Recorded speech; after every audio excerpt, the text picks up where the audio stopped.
कभी जन्म ही नहीं लेते, वे तो केवल और केवल प्रगट होता है, उनका प्रादुर्भाव होता है। तभी तो कहते हैं कि भय प्रगट कृपाला दीन दयाला। भगवान तो प्रगट ही होते हैं। माता कौशल्या बोली ना, सुनी वचन सुजाना रोदन ठाना। भगवान वचन सुन के और रोना प्रारंभ कर दिया। नहीं तो माता कौशल्या के सामने में चतुर्भुजी रूप में भगवान श्री रामचंद्र जी अवतार हुए, चतुर्भुजी रूप में प्रकट हो गए। देख करके माता कौशल्या इतनी आनंद हुई कि उसकी आनंद की तो कोई पारावार ही नहीं। इसी प्रकार हमारे कृष्ण कन्हैया जी भी मथुरा के कारागार में प्रकट हुए थे, जन्म नहीं लिए थे। तो भगवान जन्म नहीं लेते, भगवान तो केवल प्रगट होते हैं। जैसे क्षीर सागर से भगवान केले के पत्ते में प्रगट हुए, भगवान के नाभि से कमल, कमल में से ब्रह्मा जी, मस्तक से शंकर जी। सबसे पहले भगवान विष्णु जी शंकर जी की उत्पत्ति किए और बोले शंकर जी को कि तुम जाओ और जाकर के सृष्टि का रचना करो। अब शंकर जी सृष्टि की रचना करने लगे। तो भैया शंकर जी की सृष्टि की रचना कैसे? तो शंकर जी के गणों को, भूतों को तो आपने देखा ही होगा, ऐसे ही सृष्टि की रचना करने लगे। किसी के सिर ही नहीं, किसी के कान ही नहीं, किसी के नाक ही नहीं, किसी का एक ही कान, किसी का एक ही नाक, किसी का एक ही हाथ। ऐसे इस प्रकार से महादेव जी सृष्टि का रचना करते थे। एक दिन भगवान देखने आए और आकर के देखे भैया कि महादेव सृष्टि की रचना कैसे करते हैं। आकर के देखे तो देख करके भगवान जो हंसे कि पूछो मत। बोले महादेव आप ऐसी ही सृष्टि का रचना करेंगे, ऐसे ही सृष्टि का निर्माण होगा, ऐसे कैसे जिएंगे? ऐसे लोग देख करके डरते हैं, ऐसे ऐसे सृष्टिवासी आप बना रहे हैं। भैया आप अपने सृष्टिवासियों के साथ में यहीं पे रहिए, मैं सृष्टि निर्माण करने का कोई दूसरा उपाय ढूंढ लूंगा। इस प्रकार से कह करके और भगवान चले गए थे। ऐसे थे हमारे महादेव, जो सृष्टि के निर्माण करने का काम दिया गया। तो विचित्र विदमख्यातम भगवान भवताममा, विचित्र प्रकार से सृष्टि का निर्माण किए। तभी भगवान विष्णु ने बोले कि अपने सृष्टि का निर्माण किए हो ना, तो ये सृष्टि के लोग बागों के साथ में अब तुम ही रहो। ये सृष्टि के लिए नहीं, ये केवल तुम्हारे लिए है, तुम्हारे ही काम आ सकते हैं और किसी के काम आने वाले नहीं है। तब हमारे सर्वेश्वर भगवान श्री हरि ब्रह्मा जी की नियुक्ति किए और ब्रह्मा जी को सृष्टि का निर्माण का कारोबार सौंपा। तब जाकर के यह सृष्टि अच्छे प्रकार से हुई। और यह सृष्टि इतनी जल्दी और इतनी सरल उपाय से इसका निर्माण नहीं हुआ। ये सृष्टि के सबसे पहले मानव हुए सनक, सनंदन, सनातन और सनत कुमार। ये चारों भाइयों से ब्रह्मा जी ने आदेश दिया कि तुम जाओ और जाकर के सृष्टि का निर्माण करो। चारों भैयाओं ने मना कर दिया कि हम यह सृष्टि का निर्माण नहीं करेंगे।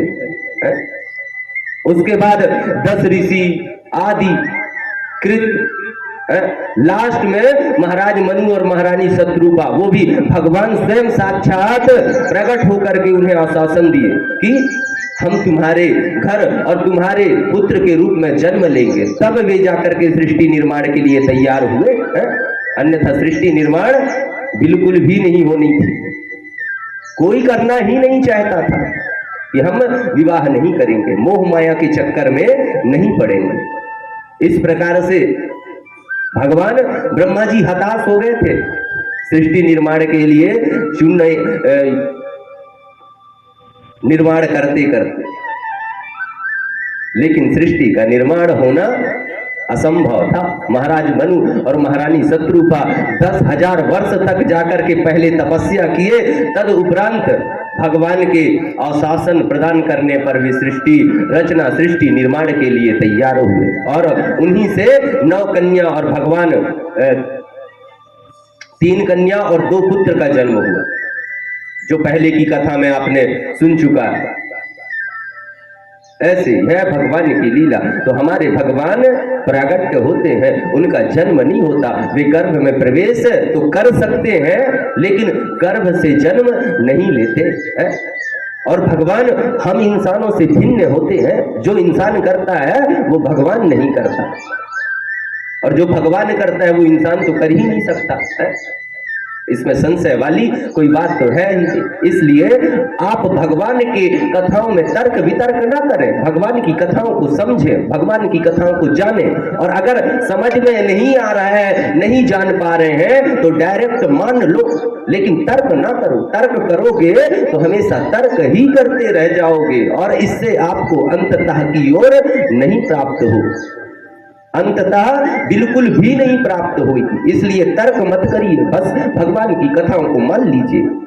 यह कई प्रकार के मानव बैठे हो रहते हैं कि ये कैसे हुआ, वो कैसे हुआ। अरे भाई, भगवान की लीला है, भगवान कुछ भी कर सकते हैं। मानो, मान रहे हो ना भगवान को कि भगवान है, साक्षात भगवान हमारे सूर्य देवता, साक्षात वरुण देवता जल, जो हमें रोज प्रतिदिन नित्य दिखाई देते हैं। झुठला ही नहीं सकते आप, है? कोई नहीं झुठला सकता। ऐसे हमारे सर्वेश्वर भगवान यह संसार में आते हैं और प्रकट लेते हैं, और यह संसार में संसार वासियों को यह संसार में जीना सिखा के जाते हैं। सिखाते नहीं है, वे खुद ही जीते हैं, वे खुद ही स्वयं जीते हैं और कहते हैं मानवों को कि मानो देखो मैं कैसी जिंदगी जी। भगवान राम कितना दुख पाए वनवास में जाकर के। आज के साधारण मानव वो भी अपने माता पिता के संकल्प को लेकर के क्या वो बन जा सकता है, लेकिन नहीं। हमारे रामचंद्र जी को पता बस चला कि उनकी माता, जो उनकी सगी माता भी नहीं, वह माता उन्हें बन जाने का आदेश दिए। भगवान हंसते हुए स्वीकार कर और 14 वर्ष तक दर दर भटकते वन में जाकर के रहे। हमारे कृष्ण कन्हैया का तो जन्म कारागार में ही हुआ था। जन्म लेते ही सुखदेव जी महाराज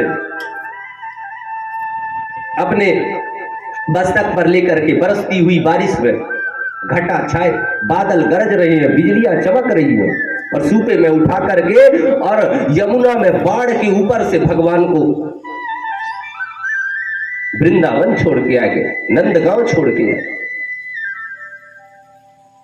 तो भगवान ने बचपनों से ही मनुष्य को सिखाया है कि यह संसार में जीवन यापन कैसे करना चाहिए, लेकिन मानव समझे तब ना। समझिए, और नहीं समझेंगे तो कल्याण होने वाला नहीं है, कल्याण होना निश्चित नहीं है।